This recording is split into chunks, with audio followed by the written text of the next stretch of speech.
เลิกเลิกก็พอชอบปากเวลาดี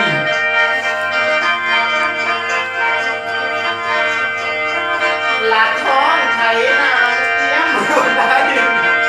ไปแก่ฟัง ขอจังหันน้ำหัวทรงตรงมาหอดมากวนหวังพอปีนี้และยังบ่ตัดขาดเป็นทั้ง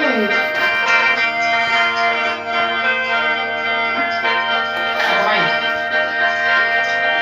หลักท้องไถนาเตรียมเอาใด